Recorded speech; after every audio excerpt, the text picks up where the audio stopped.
1914년 1차 세계대전이 발발했습니다.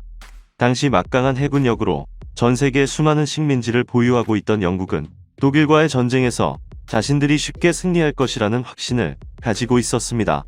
하지만 39개의 연방 국가를 통일하고 공업화에 박차를 가하기 시작한 독일도 미국에 이어 세계 2위의 공업국가 대열에 올라서고 있는 상황이었기 때문에 그들 역시 승리에 대한 자신감을 갖고 있기는 마찬가지였습니다. 결국 1차 대전은 기관총의 등장과 지루한 참호전으로 인해 장기전의 양상으로 빠져들게 되었습니다. 1914년 전쟁 초기 참호전을 실시하는 과정에서 몇몇의 영국군 병사들이 독일군의 사격에 의해 희생되는 일이 발생하기 시작했습니다. 이때만 해도 영국군은 그들이 단지 운이 없어서 적이 우연히 쏜 총알에 희생된 정도로만 생각했습니다. 하지만 이러한 희생이 계속 늘어가고 그들의 상처 부위가 주로 머리 부분에 집중된다는 것을 확인하자 영국군은 적이 전문적인 저격수를 운용하고 있다는 사실을 깨닫게 되었습니다. 사실 독일군은 전쟁의 시작과 동시에 저격수를 대대적으로 운용하고 있었습니다. 독일은 울창한 산림 지역이 많아 대부분의 젊은이들은 사냥을 생활화하고 있었으며 그 과정에서 저격에 필요한 각종 기술들을 자연스럽게 몸에 익히고 있는 사람들이 많았습니다. 이렇게 독일군은 기본적으로 우수한 인재들을 상당히 많이 보유하고 있었기 때문에 쉽게 유능한 저격수를 대량으로 운용할 수 있었습니다. 독일군은 전선 후방에 저격 학교를 설립하고 우선 사격 성적이 높은 자, 사냥의 경험이 많은 자, 총성을 듣고도 움직이지 않는 침착함이 많은 자 등을 선발했으며 그들에게 잘 만들어진 소총과 스코프를 제공했습니다. 그리고 사격술과 야전 행동술, 독도법, 정찰 등 저격수에게 필요한 기본 기술들을 교육했으며 이로써 독일군은 보통 한 개 대대에서 24개의 저격 군대를 운용할 수 있었습니다. 일선에 배치된 독일군 저격수에게는 행동의 자유가 보장되었습니다. 그들은 자신이 원하는 시간에 원하는 장소로 이동할 수 있는 특권이 주어졌으며 사격에 대한 결정도 스스로 판단할 수 있었습니다. 저격수들은 각 포인트에 사격표를 걸어두었는데 여기에는 그곳의 지형적 특징과 주요 지형지물과의 거리, 그리고 사격에 필요한 여러 정보들이 기입되어 있어 동료 저격수들은 이 사격표를 통해 새로운 환경에 빠르게 적응할 수 있었습니다. 독일군 저격수는 마오저사에서 개발한 게베어 98을 사용했는데 이 총은 뛰어난 명중률과 내구성을 가지고 있어 저격용으로 사용하는데 큰 무리가 없었습니다. 다만 그들은 이 총의 총열 덮개를 제거해서 사용하기도 했는데 그것은 총열의 진동을 최소한으로 줄이기 위해서였습니다. 일반적인 소총은 총알이 총열을 지나가면서 진동을 일으키게 되는데 이 진동은 탄의 명중률을 저하시키는 원인이 되었습니다. 이러한 상황에서 총열을 감싸고 있는 나무 덮개는 이 진동을 더욱 증폭시키는 역할을 하기 때문에 저격수들은 총열 덮개를 아예 제거하고 사용했던 것입니다. 독일군은 여기에 스코프를 장착하게 되는데 이 스코프의 성능은 다른 나라들보다 압도적으로 우수했습니다. 독일은 1880년대부터 광학 기술을 비약적으로 발전시켜왔는데 이에 따라 그들은 배율이 더 크고 빛을 잘 모을 수 있으며 보다 넓은 각도를 볼 수 있는 스코프를 개발할 수 있었습니다. 그리고 그들은 스코프의 조준 십자선을 렌즈 자체에 새기는 에칭 방식으로 만들었는데 이것은 과거의 철사를 사용하는 것보다 습도나 온도의 변화에 강했으며 충격에도 뛰어난 내구성을 보여주었습니다. 당시 한 영국군은 다음과 같은 기록을 남겼습니다. 독일군 저격병 때문에 참호 밖으로 머리를 내밀지 말라는 지시가 있었다. 하지만 지루한 참호전에서 호기심을 이기지 못한 병사들이 간혹 머리를 내밀었는데 그 즉시 항하는 소리와 함께 목숨을 잃었다. 그들은 비명소리나 신음소리도 내지 못하고 죽었다. 두려움에 휩싸인 병사들은 이제 참호 안에서 조금도 움직이려 하지 않았다. 영국은 독일군이 저격수를 운용하기 시작하자 자신들도 서둘러 저격수를 양성하기 시작했습니다.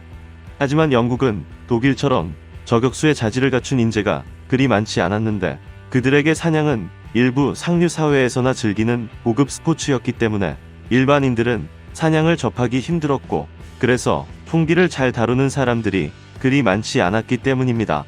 또한 영국은 저격을 위한 전용 소총이나 스코프도 제식화되어 있지 않아서 몇몇 장교들이 사비를 들여 민간용 사냥총과 스코프를 직접 구입해 사용하기까지 했습니다.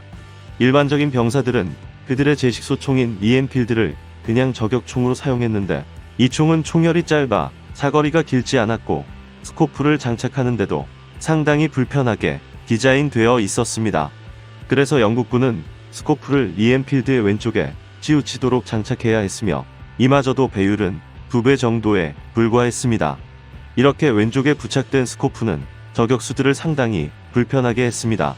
보통 정확한 사격을 위해선 사수가 개머리판에 뺨을 완전히 밀착시켜야 했는데 EM필드는 그럴 수가 없었던 것입니다.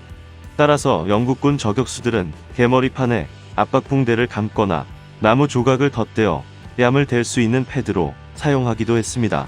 1915년이 되자 영국군 지휘부도 저격에 대한 중요성을 인식하고 일선 부대에 다수의 저격 총과 스코프를 보급하기 시작했습니다. 이렇게 영국군 저격수에 의해 독일군의 피해도 늘어가기 시작하자 그들은 저격을 막기 위한 특별한 대응책을 마련했는데 그것은 금속으로 된 방탄판을 설치하는 것이었습니다. 독일군이 방탄판을 설치하자 영국군은 이 방탄판을 뚫기 위해 대구경 소총을 사용했습니다. 주로 코끼리를 사냥하는 데 사용되는 이 소총은 보통 11mm에서 최대 15mm에 달하는 구경을 가지고 있어 독일군의 방탄판을 뚫는데 충분한 위력을 보여주었습니다. 이렇게 영국군이 수렴용 소총을 사용하자 독일군은 방탄판을 2겹으로 설치하고 그 사이에 흙을 채워 넣는 방식으로 또다시 대응해 나갔습니다. 1차 대전에서는 보다 효과적인 저격을 위해 소총과 스코프의 성능 개량뿐만 아니라 탄약의 형태에도 변형을 가했습니다. 원래 19세기까지만 하더라도 대부분의 군용 탄약은 끝이 둥근 모양을 하고 있었는데 이러한 형태가 탄의 위력을 더욱 높일 수 있다고 판단했기 때문이었습니다. 하지만 20세기 들어 탄의 끝이 뾰족해야 충격파를 줄일 수 있어 사거리와 명중률을 모두 높일 수 있다는 사실이 발견되어 이후의 군용 탄약들은 대부분 끝이 뾰족한 모양을 가지게 되었습니다. 이후 독일에서는 탄도학 연구가 발전하게 되면서 새로운 사실을 발견하게 되는데 탄의 끝이 뾰족하고 바닥이 평평하면 초음 속에서 좋은 탄도를 유지했지만 속도가 감소함에 따라 명중률이 급격하게 떨어진다는 것을 깨닫게 되었습니다. 따라서 탄의 밑부분을 보트의 꼬리 모양과 같이 가늘어지게 하는 보트테일형 탄이 개발되었고 이로써 사거리와 명중률도 증대되었습니다. 이렇게 탄의 위력이 강력해지자 이러한 탄에 저격당한 병사들은 커다란 상처 부위를 남기고 죽어갔습니다. 영국군과 독일군은 모두 상대방이 탄 안에 폭약을 넣거나 아니면 탄두에 흠집을 내서 살상력을 높인 덤덤탄을 사용한다고 생각하고 서로를 더욱 증오하게 되었습니다. 1916년이 되자 영국군은 점차 체계적인 저격 학교를 운용하기 시작했습니다. SOS라 불린 이 학교는 정찰과 관측, 저격에 대해 교육했으며 그 밖에 위장술, 민첩한 반사신경, 인내심에 관해서도 가르쳤습니다. 저격수들이 교육을 받는 데 있어서 가장 어려워했던 분야는 바로 풍속과 풍향을 계산하는 것이었습니다. 거리는 각종 지형지물을 통해 어느 정도 측정할 수 있었고 설령 거리가 정확하지 않아도 보통 적의 입을 조준하고 쏘면 최소한 이마나 가슴 부위는 명중시킬 수 있었습니다. 풍속과 풍향은 주변의 나뭇가지나 잎이 어디로 휘어지고 어느 정도까지 기울여지냐에 따라서 대략적으로 판단했는데 이것에 대해 자신이 없을 때에는 일부러 오조준해서 사격하는 방법을 사용하기도 했습니다. 영국군은 보통 독일군과 비교해 저격술에 있어서 여러가지 기술이 떨어지긴 했지만 한 가지 분야에 있어서는 독일군보다 뛰어난 능력을 보여주었습니다. 그것은 바로 위장술입니다.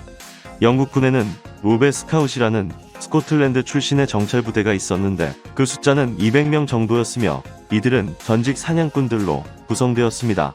로베 스카웃은 길리슈트라는 위장복을 착용했는데 이것은 여러 누더기천을 이어붙인 것으로 색은 보통 녹갈색이나 검정색 등으로 이루어져 있어 자신의 몸을 숨기는데 매우 효과적이었습니다.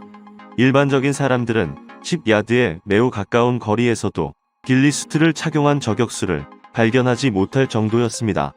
또한 영국군은 저격수와 관측수를 2인 1조로 함께 운용했는데 이렇게 하면 한 명이 관측을 하는 동안 다른 한 명은 휴식을 취할 수 있어 저격의 효율을 높일 수 있었습니다. 그 밖에 영국군은 저격에 필요한 세부적인 기술도 발전시켜 나갔습니다. 스코프를 아주 가는 천으로 덮어 빛 반사를 최소화하기도 했고, 총구 바로 밑에는 물에 젖은 모래 주머니를 두어 사격 시 먼지가 발생하지 않도록 했습니다. 또한 상대방 저격수를 찾는 방법도 보완했는데, 독일군이 있을 것으로 의심되는 포인트 주변에 3명의 저격조를 배치하고 만일 총성이 들리면 나침반을 이용한 삼각 측량 방법을 통해 지도 위에 3개의 선을 그어 그들의 위치를 파악했습니다. 저격학교에는 영국군뿐만 아니라 영연방 국가의 캐나다군이나 남아프리카군도 참여했는데, 전직 사냥꾼들이었던 이들은 간단한 교육만 받아도 뛰어난 저격수로 거듭났습니다. 1917년이 되자 이제 영국군 저격수는 독일군을 압도하게 되었습니다. 기본적으로 저격수의 숫자도 많아졌지만 전문적인 저격총과 스코프의 보급에 있어서 독일군의 생산력은 연합군을 따라갈 수 없게 되었던 것입니다. 영국군은 이제 소대 단위에서도 저격수를 운용하기 시작했고, 이들은 정찰에 뛰어난 능력을 발휘해 적을 공격하는 임무뿐만 아니라 아군을 보호하는 임무까지도 충실히 수행해냈습니다. 독일군은 단 20여 명의 영국군 저격수에 의해 한 개 사단의 진격이 차단당하는 일까지 벌어졌다고 회고하기도 했습니다. 1918년 11월 11일 오전 10시 55분, 휴전이 성립되기 단 5분 전, 캐나다군 소속의 조지 프라이스 이병이 독일군 저격수가 쏜 총탄에 의해 사망했습니다. 그는 1차 세계대전의 마지막 희생자로 기록되었습니다. 한 영국군 저격수는 이렇게 진술했습니다. 저격은 근접전에서 싸우는 것과 전혀 다르다. 나는 저격에서 어떠한 즐거움도 얻지 못했고, 실제로 누구를 죽였는지 확인할 수도 없었다. 내 임무는 단지 적이 아군을 죽이는 것을 막는 것이었다.